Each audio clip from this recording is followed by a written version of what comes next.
pàtàkì yóò mọ̀ lọ sọ́dọ̀ ààrẹ orílẹ̀-èdè yìí bàbá wa Aṣíwájú Bọ́lá Ahmed ọmọ Tinubu ọmọ olódò ìdẹ.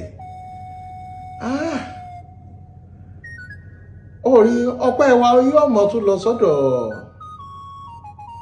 olórí àwọn DSS, yóò mọ̀ lọ sọ́dọ̀ Chief of Army Staff,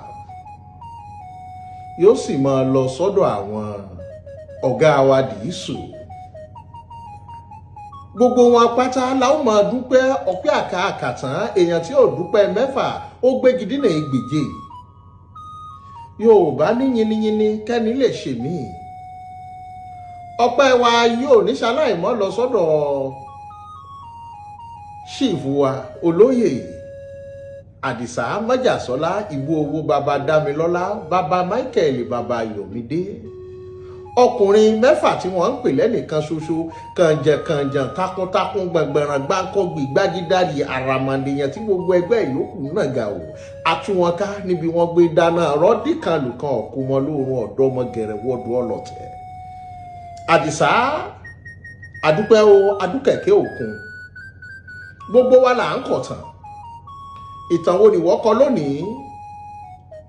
Orí ayé àwọn fọ́nrán láṣà àjẹta àbí lánàá tí bàbá wa bá ń gbọ́ pa àríkúyẹrí of our time tí wọ́n ń ṣe wórówóró. Orí àwa sì wà lágbọ́nu ibi táwa ti ń ṣiṣẹ́ tiwa báwọn ọmọ yìí ó ṣe kúrò níbi tí wọ́n wà. Ìtàn lóníkálùkù ń kọ. Ìtàn wo ni wọ́n kọ lónìí? Àwọn kan ló kọ̀tàn lánàá, àwọn kan kọ tòní. Àrí tí wọ́n sọ pé àwọn gbọ́dọ̀ wá gbádá òótọ́ ni bẹ́ẹ̀ ni kí wọ́n wá gbádá wọ́n fira wọ́n wé àwọn tó jẹ lánàá. Àrí Ọ̀nà Kakanfò tó jẹ lánàá Káṣímọ̀wò Abíọ́lá olóṣèlú ni dandan ni wọ́n wá gbádá.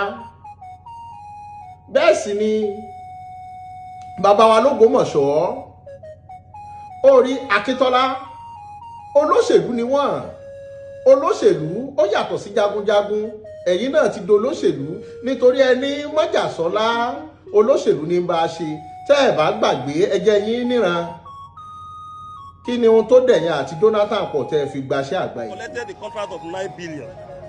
What I know is that President Goodluck Jonathan gave us a contract to protect pipeline.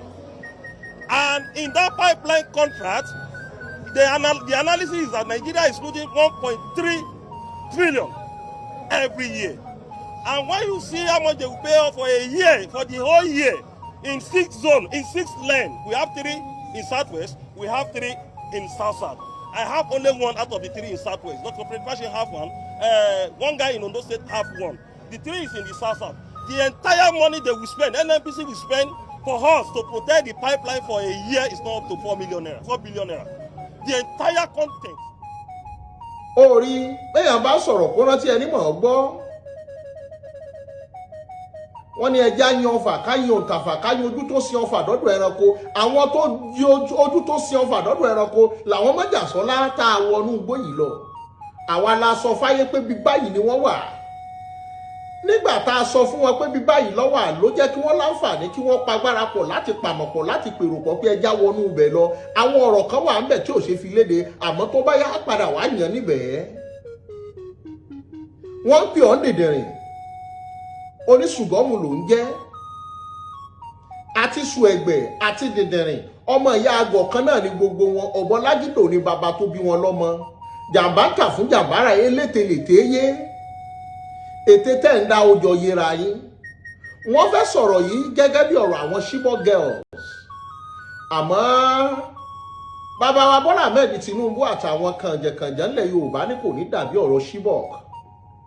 Àwa dúpẹ́ lónìí gbogbo ẹ̀yin tẹ́ ń bú wa pàǹyà sinimá adúpẹ́ pé sinimá wa ó jáde ire. Adúpẹ́ pé sinimá wa ó dohun àgbéléwò. Òkúta akọ́wọ̀lú ó dohun àgbéyẹ̀wò. Sanyande bàbá àwọn aṣọ Orí gbogbo ìlú Ògbómọ̀ṣọ́ pátápátá àtorí ire local government abárawa dúpẹ́. Nípínlẹ̀ Yorùbá abárawa dúpẹ́. Gbogbo wa l'Ógbómọ̀ṣọ́ abárawa dúpẹ́. Iṣẹ́ tí gbogbo wa ṣe òun là ń rí yìí. Orí oníkálùkù ń kọ̀tàn. Aláwọn tó kọ̀tàn tí wọ́n ṣètánú. Aláwọn tó kọ̀tàn tí wọ́n wí wórówóró. Aláwọn tí wọ́n kọ̀tàn bí mi bá fẹ́ jagun mi ò ní lo dróònù ló já mọ́ ibi tí wọ́n wà táwọn ẹ̀ṣọ́ aláàbò fi lọ bẹ̀ tá a fi jọ pa párakọ̀ tá a pàmọ̀ pọ̀ ó rí bẹ́yìn ọ̀bá rówó rà á àwa tá a rówó rà á òun làwa ń lò ló fi jẹ́ pé iṣẹ́ tá a fòógùn ṣe ó padà dáná fún wa yá adúkẹ̀kẹ́ òkun á mọ̀ kí gbogbo wa pátá porongodo adúpẹ́ lọ́wọ́ gbogbo àwọn ìdìgbàrà lẹ̀kẹ̀ tí ò jẹ́ kẹ́wò ó bọ́ a sì dúpẹ́ lọ́wọ́ gbogbo ọmọ Yorùbá pátápátá porongodo orí a ó padà wá yẹn níbẹ̀ àmọ́ mò ń fẹlẹ́ yìí dúpẹ́ lọ́wọ́ ààrẹ Bọ́lá Ahmed ọmọ Tinubu ọmọ olódò ìdẹ adúpẹ́ a sì kẹ́yìn ẹlẹ́gàn náà bínúbínú ẹ kọ̀ntínú ẹ máa bínú ẹran pẹ̀gànpẹ̀gàn ẹ múra ẹ máa pẹ̀gàn náà lọ jàǹbá tà fún jàǹbára elételèté yé ètè tẹ́ ń dá ẹ̀yin náà lẹ́ padà foríko àkànbí mo wé yìí náà fún gbogbo àwọn onílàáká ìtójú ọ̀jọ̀gbọ́n yóò ti yé wọn ó dàbọ̀ sà ó dàbọ̀ mà ó dàbọ̀ yẹn ẹ̀gbọ́n ó dàbọ̀ yẹn àbúrò.